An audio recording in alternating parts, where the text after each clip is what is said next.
She is brave. She is brave. She is bold. She is bold. She is you. You're tuned in to Word of Mom Radio here on the Word of Mom Media Network. Hi, and welcome back to the Ask Mom Parenting Podcast, because parenting is everything. I'm Sue, and with me is Randy, and this is your no bullshit, no filter, zero guilt parenting reboot. Whether you're deep in the toddler tantrums, navigating tween teen drama, or somewhere in between, you'll get clarity and actionable tools one episode at a time. So today we're tackling a popular topic in episode 5 titled Back to School Without Losing Your Shit, Routines, Resistance, and Real Connection. And we're covering all the angst tied to this time of year. I'm bringing my experienced and unconventional perspective to this subject. We're going to go beyond surface fixes and into emotional roots, power dynamics, and connection first strategies. We want to actually end the meltdowns and chaos for good by creating sustainable systems year after year. And here's my first tip. The real solutions are actually in a more nuanced style of parenting. So hang out until the end, because I'm also answering some parent questions from my newsletter list. And yes, we'll be giving you the no BS answers there too. The back to school pattern that I see year after year is that parents think back to school stress is about getting the morning routine right. And yes, that's true. We want to get the morning routine smooth. They think that it's about getting the child in line and out the door on time. But in reality, it's about doing prep on our part and setting systems in place for us to be more of a managerial role rather than being sucked into the drama. The routine is only scratching the surface of addressing the chaos.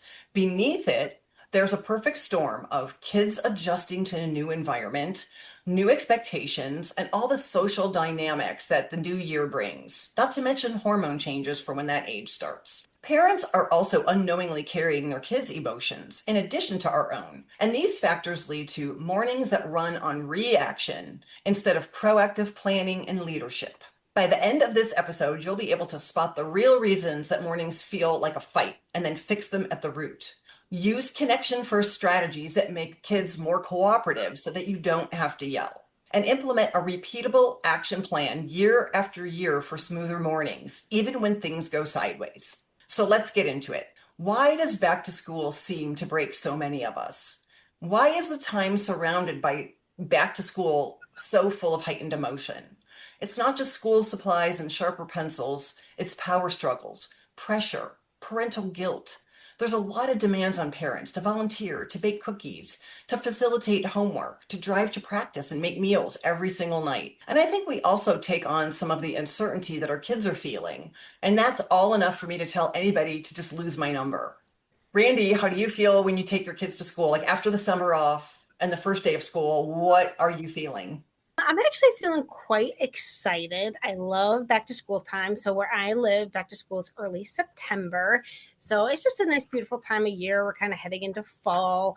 Yeah, I just really like it. But I also think that that comes with just a lot of years of just kind of prepping for that. I do think that I have some solid routines in place and systems in place. I loved how you mentioned systems because that's everything. I think that's so important. So yeah, when back to school comes, I think everyone's just ready. And the thing is, I also think my kids are ready too. I know people always talk about the kids kind of getting squirrely at the end of the summer. And even if they're going to summer camp and things like that, like there's just something about that school routine.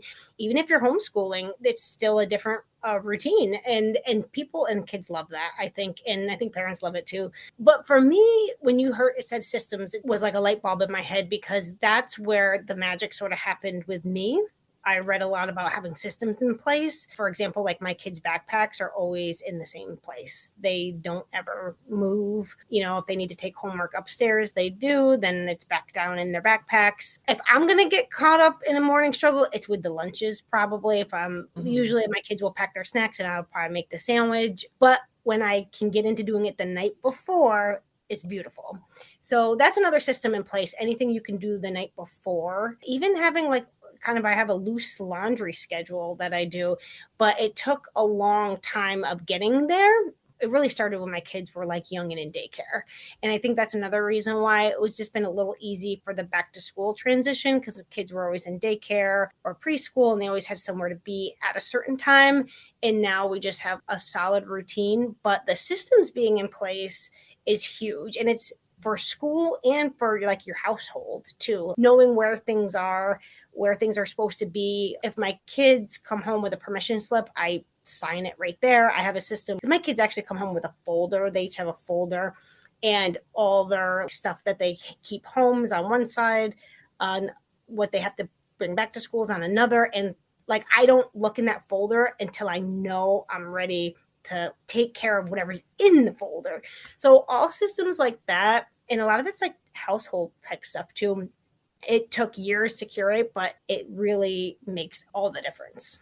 Right. That's what I'm saying. We're going to talk about systems. We're going to talk about a lot of different ideas that will help us sustain this for, year after year so that we don't find ourselves into the chaos and the drama year after year. We want this to be over for parents. We want them to have the confidence to know that their home is set up and ready to go for back to school so that it becomes less of an emotional overwhelm for moms and dads. And parents tell me that back to school stress is about getting the morning routine right, but actually, it's so much deeper. It's about learning to lead our kids in a time of transition. It's also about addressing any underlying emotional root causes that are really behind the meltdowns and chaos. So the system is one thing, but we also have all of the emotional tug that we're dealing with every morning. And I think that's the part that drains us the most. And what do you think the real reason we yell in the morning is? It's not necessarily a kid behavior issue. It's more of a leadership gap. Kids are the chaos. Kids are the chaos. They're full of uncertainty, stress, insecurity. Each year starts over and they face a new year. And we already know to expect this. We already know that the kids' emotions are going to be heightened at the beginning of the year. Even though they're excited to go back and kind of get a new structure, they're also super nervous. And we do pick up on that. So since we already know to expect all of the heightened emotions, if we keep allowing ourselves to get sucked into the inevitable vortex of expected turmoil, then are we really in charge? So we're the ones with the wisdom, and we're the steady creators and overseers of the system that we're going to learn how to create. Your child isn't always resisting you in the morning when they're melting down. They're resisting sometimes any lack of routine or unpredictability. Or they're distracted by the stress of their upcoming day, and we take the hits because we are their safe space. So we can reframe our yelling as a symptom of being in reactive parenting mode. To prevent that reaction, we want to carve the time for prep time at night and lay out clothes, check homework, backpacks, and this tiny effort will go so far as to get rid of some of those issues that are likely to pop up in the morning, like you said, Randy. Kids create the checklist, and that sets them up for success. Each school year changes. Each year, the child is responsible for deciding what goes on that checklist. Sometimes at the first week or two, it's going to take them a little while to understand what's expected of them and how their checklist list should look. But the child will make each their own checklist on what is needed to do for prep for this year. Once the system is in place, we just keep this whole structure going year after year. Everyone learns to manage their own deadlines, their own details, while you just oversee the main event by setting the expectation. At night, at whatever time, after dinner, after homework, whenever it is, you guys decide when are we doing our prep time. And then you just have to oversee, is the checklist done? And has everything been completed? You don't need to create the checklist. You don't need to do any of that. You just get to stand back and ask, did your checklist get done? Leadership parenting says that we have a problem and here's how we're going to fix it. Or in this case, prevent any problems with our prep time. So that's several less items that we're going to have to deal with in the morning if we take care of it at night. The reframe here is grab control of the chaos before it grabs control of you. Prep time at night is one way to do that. And having your kids do their own checklist is the next way. Randy, what kind of routines, do you have any specific routines at night that you guys do for your prep time? Yeah, I would say so. First of all, though, I do want to say I love the checklist idea, or any sort of little bit of a reminder for that, or even a routine. I started doing that with my daughter. She's my oldest. When she was 4 years old, going into preschool, even if kids can't read yet, there's a visual schedule, and so that they know to like get their backpack ready and things like that. For bedtime specifically, we have a very sort of strict and protective routine around that, because for for years, my kids did not sleep well. My daughter was waking up every 30 minutes around the clock and as a newborn. And finally, it took literal years to get to that point. So we're very protective of bedtime. So what that comes with is backpacks are kept the same spot. So if you have any homework that needs to go in there the night before, we kind of do that. But then as far as like a solid routine goes for sleep, it's like kind of after dinner, things start rolling. That's when there's kind of no screen time after that to try to reduce any bedtime agitation from, being on a screen and the blue light behind that. And then it's like showers and things like that and doing something quiet and reading and things like that. But that is like super protective. Like after dinner, nothing else really happens except for getting ready for bed. And that really allows like a 1 to 2 hour time period for winding down. My son really needs that. He's 7. My daughter's about to turn 11. So we're playing around with a little increasing the bedtime, and maybe you can, watch one show. So we are kind of loosening that with her and testing out and seeing, as long as it doesn't affect her sleep, we can start to maybe stretch that a little bit. And so far, so good. So that's how we do the nighttime routine. Oh, good. Well, it sounds like you're pretty structured and you found a way to make it work for your family, but structure is the overriding key there. This is the plot twist, is that morning meltdowns, which is what a lot of my moms that I work with say are their biggest stress. Morning meltdowns are not really the problem. They're only the red flag. So meltdowns signal a lack of coping skills for this particular moment. Now, here's some of the stuff that we can do. First, help your kids do more for themselves. Become attuned to early warning signs before they blow up or crying starts. So like if you're seeing that your child's shoulders are hunched, or they're extra quiet, or extra chatty, or they're irritable, they don't want to eat, or maybe they're using always or never language, you're noticing something's going on, be on the lookout for that sign. Don't allow the moment to unfold to where you miss the signs and now the meltdown has happened, right? There's an opportunity for us to sort of just stand back and watch and listen to the kids and then sort of interrupt that pattern and that coping skill. We kind of get to the root of what's going on with that child when we see that behavior, rather than waiting for them to start crying, screaming, and interrupting the morning. So if we notice the signs ahead of time, I think that's helpful. Then we can also use what I have as a detachment tool, which is where we step back and we witness without owning. That's just a way of being, again, more in that managerial, like leadership role.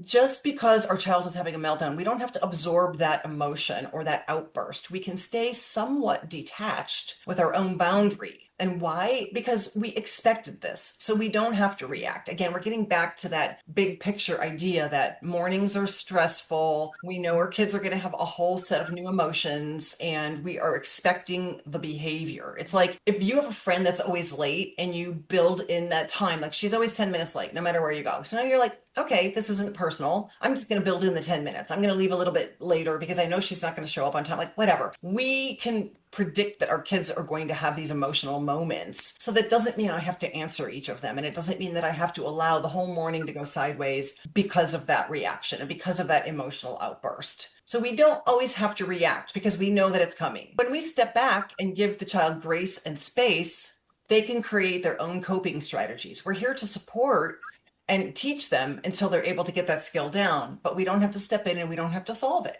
We can create a pre-meltdown prevention strategy that's agreed to the night before. So if something that's a recurring issue, you've got one child who's really having a difficult time, but yet we have to keep the machine moving because we've got, say, 3 other kids we got to get out the door. I can't stop the machine for one child, but I can support them. And how do I do that? Create a pre-meltdown prevention strategy that we're all going to agree at night. So if we find that for 2 weeks in a row, one of the kids is just really having a tough time, they're getting up late, they're just afraid to go to school, whatever the issue is, at night we all sit down, we talk, we have a pre-meltdown strategy. You can come up with some ideas like, okay, when this particular child is crying or they're just not wanting to make their food or they don't want to eat or it's creating a problem for the rest of us, What we can do is agree that a silent physical touch from mom, maybe a gentle shoulder squeeze, is just able to recenter that child when they're having a tough time. Or I found that in our family, humor, it was usually helpful. You could agree ahead of time that whoever is having a meltdown that morning is going to stand in front of the fridge for 30 seconds to prevent further melting down. So we can have some fun with it. And it doesn't have to be personal. We don't have to highlight that one child. We can just say, hey, the machine is moving and we're all getting out the door on time, but we understand that you're having a tough time and we're here to support you. But we also can't allow the group to be held back. Where else do I need to intervene? Where else can I talk about it the night before to prevent the morning meltdown?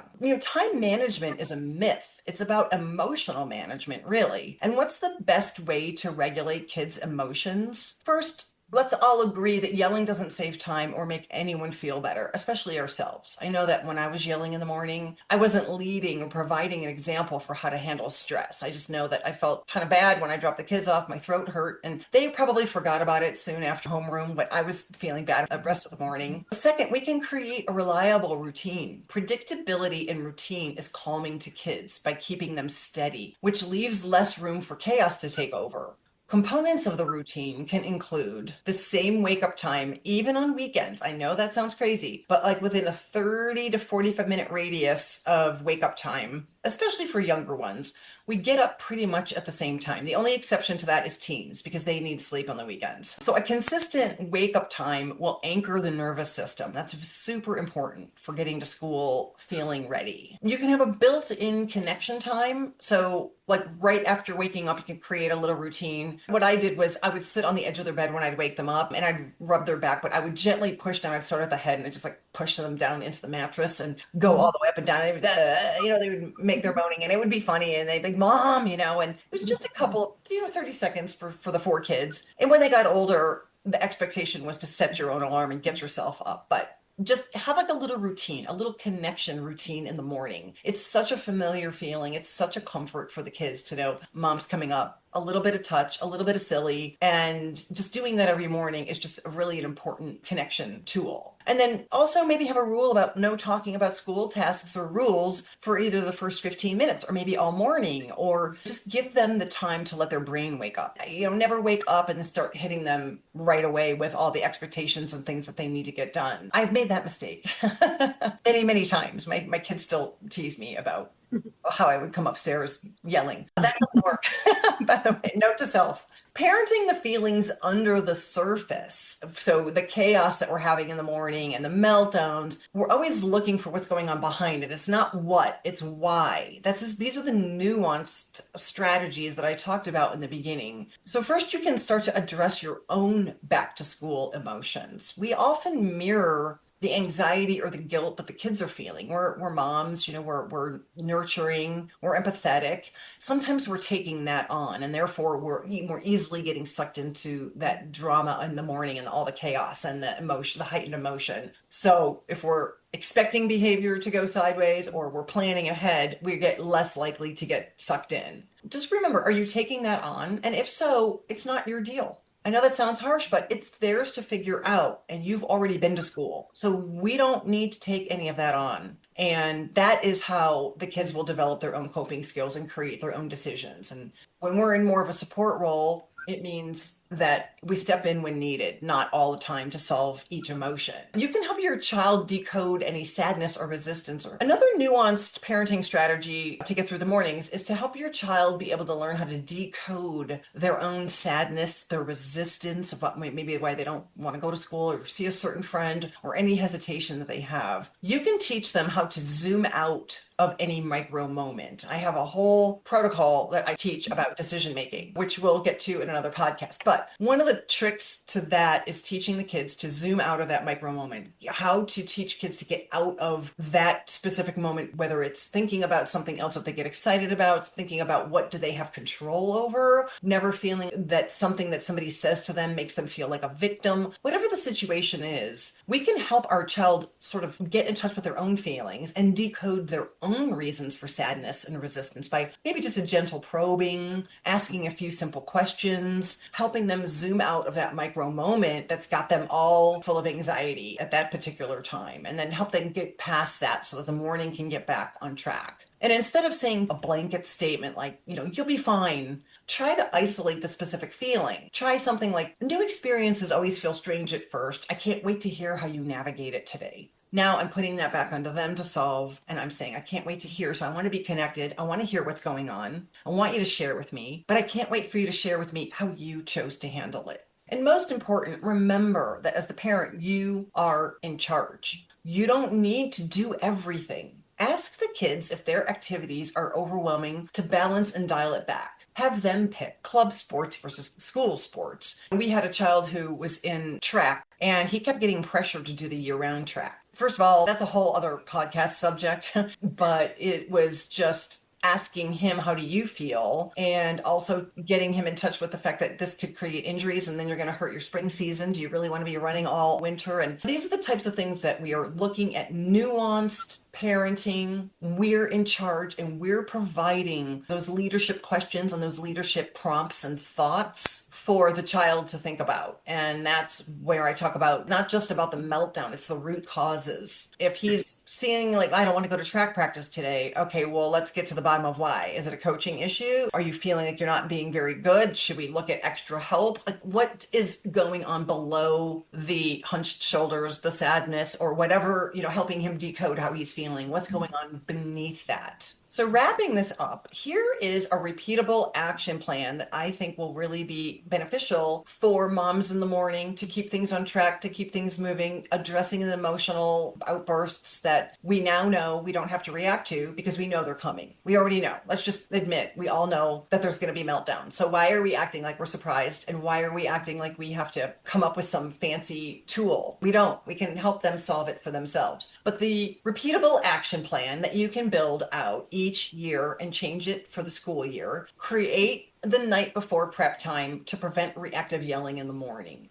Kids are in charge of their own checklist. You're in charge of making sure that the action plan takes place every night. So you just have to follow up. Did you go through your checklist? Oh, and guess what? If they tell you they went through the checklist and they didn't, and now they're rushing in the morning and they forget their lunch or they forget something, that's not for me to solve. Right? This is logical consequence. This is how life is out in society. This is how real life is. By me supplementing these decisions for them just cripples them, just prevents the coping mechanisms. Yes, it hurts. Life does hurt, but then it probably won't happen again. Next time I ask you if your checklist was done and you missed your homework and you had a 0, your checklist will get done. So I don't need to micromanage the checklist. I don't need to micromanage all of the things that they're doing, but I will prompt you every night. Did you get your checklist done? That they created. Learn how to spot pre-meltdown signs so that you can interrupt them. Know your child's red flags and have a sign for redirection. The sign could be the gentle shoulder touch, the agreed time of standing in front of the fridge to stop the meltdown, whatever it is you guys decide works. At night, we're going to have those already set up so that when someone starts going off the rails in the morning, we can say, here's what we decided. Drill down on your routine to stabilize emotions and crowd out chaos. Remember that routine is the fence that keeps chaos out. So routine and structure is everything. And that is how kids leave the day feeling confident, is knowing that they knew what to expect in the morning. It's not haphazard. It's not chaotic. They knew what to expect. And keep your own back to school emotions in check. Intentionally detach and give space to your kids to develop their own coping skills and solve their own problems. All right. I like that. Yeah, I just want to say too, I love the detachment that you're talking about, because I think that's something that a lot of people kind of push back on. Sometimes it can help you get to neutral ground because it's so easy to get caught up in emotions. And I know it sounds weird, but I've actually tried that. Sometimes you need that to I love that word neutral. I love the word neutral. You are so right. Yes, it neutralizes the moment. Oh my God, that right there, that's gold. I love saying that being able to be detached intentionally and understand, that whole prediction method is so money, because it's when I predict that the kid's melting down, and I'm not surprised by it. I'm not overreacting to it because knew this was coming. But wow, I love that connecting detachment to neutral. I love the word neutral, and I use that a lot in my coaching. Neutral language, neutral reactions. And I love that. Yes, you are correct. It neutralizes the moment, which then provides the stability for all the kids. We're not just scooping up one every day that is having some issues, right? support. That's great. I love that. Yeah. So should we get to some of the questions? We had a bunch of Absolutely. questions from the list, and I would love to get to answering those. Yeah, I'm so excited for these questions. The first question is, how do I create consistent after school routines without burnout? So the real issue here isn't just the routine, it's trying to parent on empty. Burnout is so real and so prevalent and insidious. Again, doing the whole parenting in advance, which is what I do teach, and the whole prep and the preemptive and proactive, all of that is going to help with burnout. But in the case of answering this question, consistency doesn't have to be a rigid structure. It's about predictable rhythm with flexibility being built in. Burnout happens when you try to manage everything for your kids and instead of with them and teaching them how to manage on their own. It does take a few extra minutes to teach them how to do things so that I'm not taking it on. It does take a little bit more of a proactive approach, but when you bake in that proactive thinking and that prep, the burnout will sort of kind of go away because we are turning things back over to the kids at every age. It doesn't matter how old they are capable of doing something for themselves. So usually when I'm working with a mom, I would ask questions as to what are the expectations you have of yourself, and of those expectations that you've got on your list, how many can you turn over to your kids? And then we take some time for training. We would work up a plan that the night before or prior to the actual morning when it's game time. How do we turn over some of those things that we think we're doing? And I've mentioned this in previous podcasts. And one of the most important things for me, again, was teaching my kids at 5 to do their own laundry and to pack their own lunches. 4 kids, a full-time business. I just didn't have it in me to be doing all of that. And it was amazing what the kids were capable of doing. So what I challenge parents to do is look at your morning, look at your life, figure out, really write it down. What is burning you out? Isolate it, write it down, and then zoom out and say, where can I turn this over to the child? What can I get off my plate? And what do I not need to be involved with? We already have so much going on. We have so many expectations, society, school. Like I said, we've got to volunteer at school. We've got all these things we're doing. But there's a lot of stuff that we don't have to be doing that our kids could be doing. Another way to help solve burnout is to start with one anchor activity. So before adding homework or chores, just choose one after school ritual that grounds everybody. A snack plus 5-minute reconnect chat on the couch, or, that counts. Anchor equals calm. And each year, at different ages of each child, that anchoring is going to take on a different idea. But if you have the system in place that we're going to do an anchoring activity after school, just to let kids kind of come down from the day, no expectations, no requirements, no hit the ground, run and grab your snack and get your homework done. Where can our kids sort of decompress? I think it's important that burnout for us is, having the kids come home and then go from thing to thing to thing. How do we slow that down? And how do we give our kids some type of anchoring and calming time for them to just be in charge of their time? Also, let kids lead and be part of the routine. Give them ownership over the order or timing of things within the framework. So, for example, homework, play, shower, what order works for you? You're still the leader, but you're not the cruise director. So, tell the kids, here's the expectations. We have to get homework, we have to get sports, we have to get whatever it is that you need done. Like I said, each year and each age of the children takes on a different expectation, a different role, a different activity. But the structure is what you're in charge of, and schedule that planning. Have the kids be choosing what they want to do and when. Do they want to take their shower right after they get home from school? So what? Okay, great. Take your shower. Let them be part of it. It's all I care about is that it gets done. These are the things that need to get done. I don't have any concern over the order or how you choose to do it. So I think that's important because once I let go of that control, it's less burnout on me. Build in rest like it's sacred. I'm a giant believer of sleep. So burnout for mom and dad, as well as the child, burnout is real. It's real for everybody in the family. And rest needs to be protected, like you were saying earlier. That nighttime routine and that protected activity, which sleep is the most important. Not everything, every minute of the day has to be productive. One day a week, you have a do nothing day. That's not lazy. It's just preventative parenting. If you're feeling burnout, you could assume that your kids are as well. How can you dial back expectations, share the load with them as partners, and get more free time in the process? My overall answer to the burnout is my kids don't need me to orchestrate perfection or succumbing to everyone's outside expectations. What they need me to do is to model balance, So we'll set those demands as a family. Balance means what's too much. Let's sit down and talk about it. I don't need to be the one that determines everything. I just need to be the one setting the tone for let's have this conversation and how do you choose to handle it? Burnout can be shared. It doesn't have to be something I take on all by myself. I'm not alone in the family. We've got the kids, and I think that that's an important distinction. Yeah, I love that. That's great. Our next question is, how do I keep my kids consistent with sleep, play, homework, and extracurriculars without them getting overtired? Yeah, this is a little bit somewhat of the same, but this question kind of speaks to what's underneath every Pinterest perfect printable routine, which is like this just screams parental burnout, overwhelmed kids, and the myth that balance means doing everything well. But balance means getting rid of some shit and picking only 1 to 2 priorities, and the rest just get demoted. We just don't care. We're only going to have a couple priorities, and you know what? I don't need to pick those priorities. We can have that as a family meeting. We can talk to the kids about what their priorities are. I just need to be in a managerial standpoint, making sure that it all gets done. Your child is probably tired because their schedule could be overstuffed with things that the adults said were important. Not just mom, but teacher, society, coaches, friends. Kids are navigating so much that they don't have the skills to manage right now. I remember telling my kids, like, especially when they got to be adolescents, pre-adolescents, and just teenagers, the pressure became so much. And I remember just telling them, guys, being a teenager is hard. I don't envy you. Like, I didn't have this much stress when I was a teenager. And sometimes just acknowledging it and telling them that it's different these days and that I see that and I understand it and I'm here to support you through that.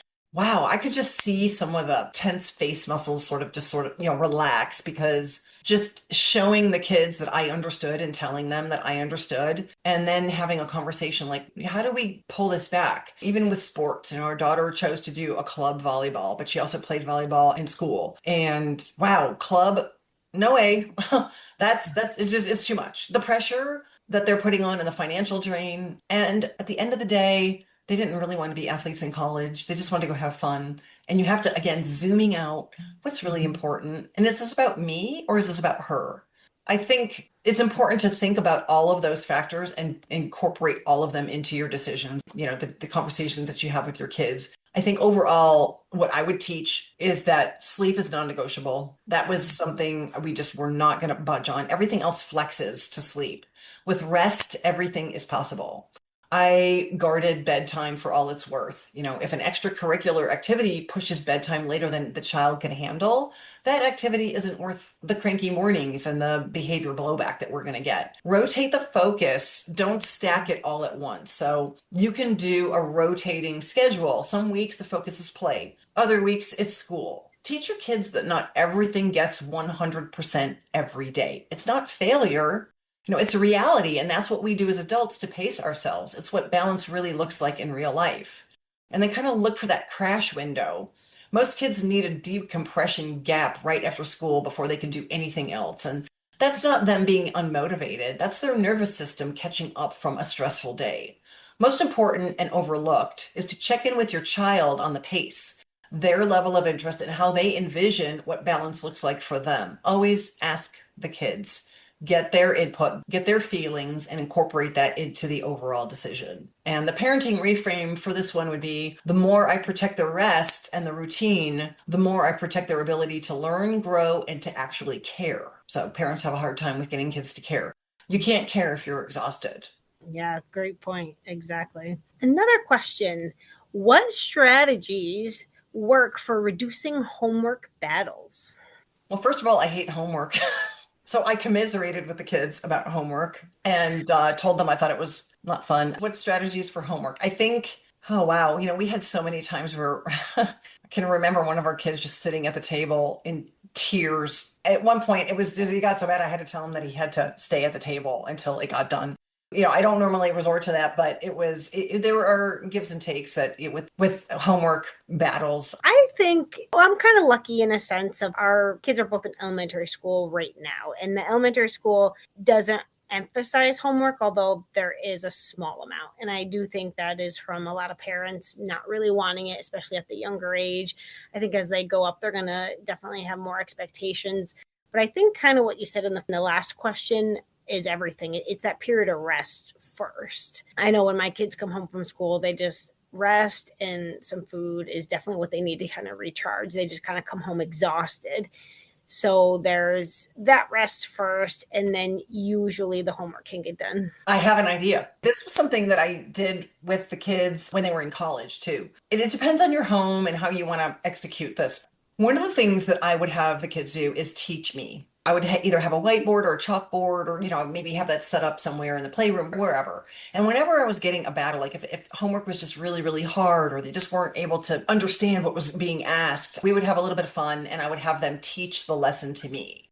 And that actually really worked. I mean, mostly it worked when the kids got older and when they were really stuck on something. And I understand that this particular question is probably more about how do I handle the battles? The kids don't want to do it. But it is an idea, again, getting to the root of it. Why do you not want to do it? Do you not understand it? Is it too much? Did you already do this at school and you feel like this is busy work? I would ask the child what's really going on, or are we just feeling unmotivated? Get to the root of it. But one of the things that was hopeful, and even when the kids were in college, one of my kids was in engineering, and he was just cross-eyed trying to figure out some of this stuff. And I said, set it up in your room and talk out loud and reteach it as if you're teaching it to somebody else, or tutor it to somebody that's in a year below you, or whatever it is. Try to find a way to explain what you do know out loud. And that was a very important tactic for the kids. Yeah, I think that's a great idea. How can I help my child navigate friendship struggles? I wish I knew what age the child was, because I have a variety of answers for that question. If I knew the age and if I knew what kind of struggle was going on. Ultimately, since I don't have the specific information, what I can tell you is my overarching answer to that is to reinforce the relationship with the siblings. It doesn't matter the age or the phase. There would be certain things I would answer. If I had those details right now, I could answer more specifically. But in the scheme of things, friends come and go. I really stress to the kids that in high school, especially, you think your friends are everything, and they are everything at that time. But even when they're younger, even for elementary school, friends do come and go. I always made sure I told the kids that. But what never goes is your family and your siblings. And I don't know if it's step siblings, if it's whatever, anywhere that you have that safety and that relationship built in with siblings is everything. And I know, kids do fight, whatever, but those shared emotions, those shared memories, if they have a phone and they have videos and they're creating memories with their siblings, my kids to this day are sending memories to each other. They're still remembering funny, stupid things that they did together. I was always circling back and reinforcing the relationship of the family and the home,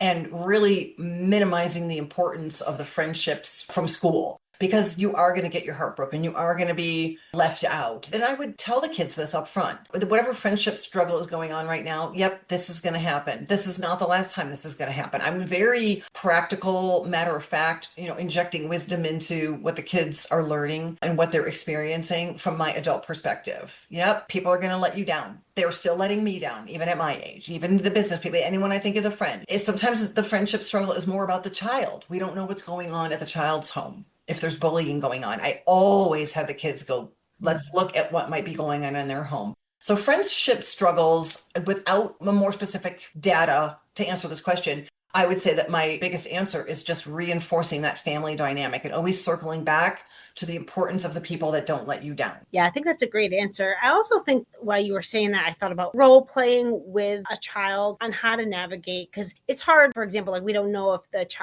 it might be that the child is having a hard time with new friendships this school year, or conflict in friendships. So I think role playing in general, I think that's important as well, because I'm reading and hearing and seeing a lot of people like social psychologists, and people are writing books on just the lack of social interaction kids are having, because they're so focused on screens, and we're in this screen based play. Because when you were saying that with the siblings, my first thought was, yeah, because they're doing that with kids in their home. But also I think especially if they're having a struggle managing conflict or getting friends, I guess it depends on the age, but role playing a little bit. Because I know for me, I actually remember back to being in kindergarten, and I was terrified, completely terrified. And my mom played or told me what to say. Awesome. Yeah, that works well.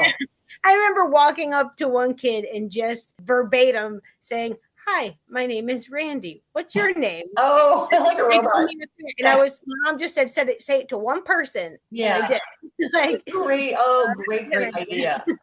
Absolutely. Yes. That's a great way to navigate friend concerns and friend issues, is to role play what the mom or whatever advice we can give them. That's great. Yeah, and going back to about the bullying too, that's kind of something that it's been on my mind too, and I think it's at the forefront of even just asking if they're feeling like they are maybe getting bullied at school, or especially if they have social media. I would say definitely always keep that in the forefront of the mind, and just ask and see, because I think sometimes kids won't say it, but maybe if they're asked, they might open up about it.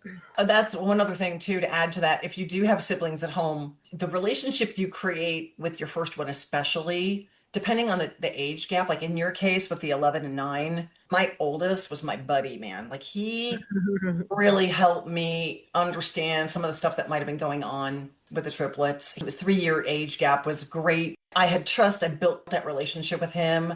And sometimes he could give me the insights like, yeah, hey, so and so was, getting bullied. He would hear the word on the street and then he would tell me, and then I was able to, affect some type of change, or I could probe and ask a question that was going to lead me down that path. And that's the key to parents. If you get a sibling to sell out another sibling out of love, we're not snitches, okay? But if you get a child to tell you something, you protect that trust with your life. You never, ever, ever reveal that or reveal your sources. That's just a little side note, little piece of parenting wisdom right there. Yeah, I love that. That's great. One more. How can I make the transition to back to school routines smoother for my kids? So I know we've pretty much talked about morning routines. We talked about kind of some afternoon routines and even touched on evenings. But I guess there's just a little, I think, other transitions they might be doing earlier bedtimes or reducing screen time, or even other transitions. They got to eat a lot of junk food over the summer and we're reining that in. So just curious what your thoughts were on that. Again, I live in the big picture, and that's why I love doing this podcast with you, because you are so into the details of the day, and I love that. But what hit me oddly with that question, and I don't know why, but I thought, school choice. Do we sit down and talk to the kids about where they're going to school and do they want to go to that school, and do they want to be homeschooled, or like whatever? Like, I don't know why I went there with that question. I know that really doesn't have anything to do with making school mornings smoother, but again, I'm always getting to the root. I'm not just looking at the surface behavior. When I hear that question, my mind, as a mom of 4, I go right to, why are my mornings not smooth? What can I do to prep the night before?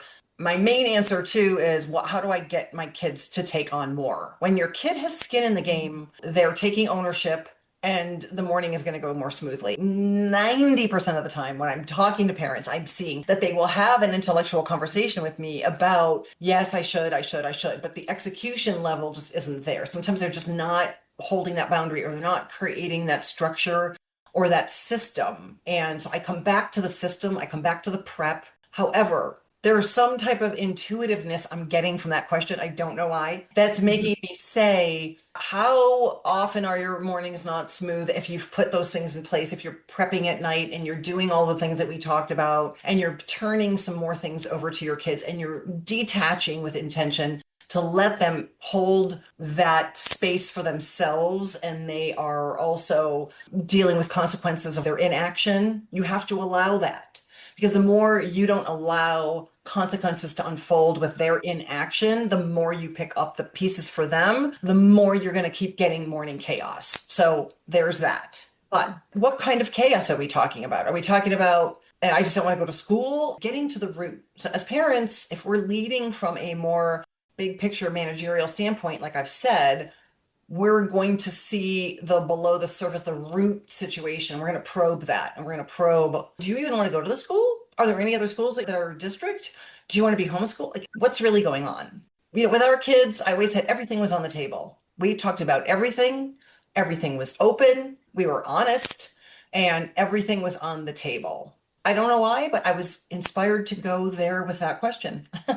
Very good. And I think just in general, another thing just to add is, in general, because this is what I do, if anything, we were given extra screen time or extra, maybe the snacks got a little lax, or start reining that in a little bit earlier. I think, it's easy to want to flip the switch on like the night before school starts. Okay, we're back to the routine, but even a couple weeks kind of getting back a slower pace, getting back into whatever, because everybody's routine is going to be different. Whatever your back to school routine is, start reining that in like a couple weeks in advance. Again, that's a great point. The antidote to that is getting the kids involved. Absolutely, yeah. The kids need to be asked their opinions, and then those opinions need to be respected. They need to help set the structure, the tone, the plan, whatever it is you're doing. They can pick the order. Here's the 4 things they need done before bed. X, Y, Z, A, B, C, D. All right. I don't care how you do it. I just care that it gets done. And then that translates to when they get to be teenagers and you need the lawn mowed. I don't go, you need to mow the lawn on Friday. I say, hey, I know that you've got plans this weekend. I know that those are important to you. I just need the lawn mowed this weekend. And then I let it go. And if by Sunday at 5, the lawn's not mowed, of course, we're getting out there and we're mowing the lawn, even if it's in the dark with a headlamp on. I'm in charge of making sure it gets done. But when you give these kids the freedom within those boundaries and you just set the tone and you get them involved, when they have that buy-in to what the structure is, what the rules are, and they helped create them, you have just cut by more than 50% pushback, chaos, meltdowns, because now you can come back and say, well, this was what you created. This is what you thought was going to work. Does this not work for you anymore? How should we change it so it works? So again, come back to all of the things that we talked about in this podcast and all of the actionable points that are going to help you get your mornings running smoother and having back to school time become, I would never say a lot of fun, but less chaotic maybe. So this wraps up our episode 5 for back to school. If you would like to get personalized coaching and speak with me directly, you can go to askmomparenting.com and look for the coaching link, or sign up for the newsletter or email me. I have a copy of 20 conversation starters for after school that aren't how was your day? I would love to have put those up on my website, but my website's not cooperating. So in this particular case, please email me, sue@askmomparenting.com. and I will send you the free 20 conversation starters for after school. Thank you so much for listening, and happy parenting.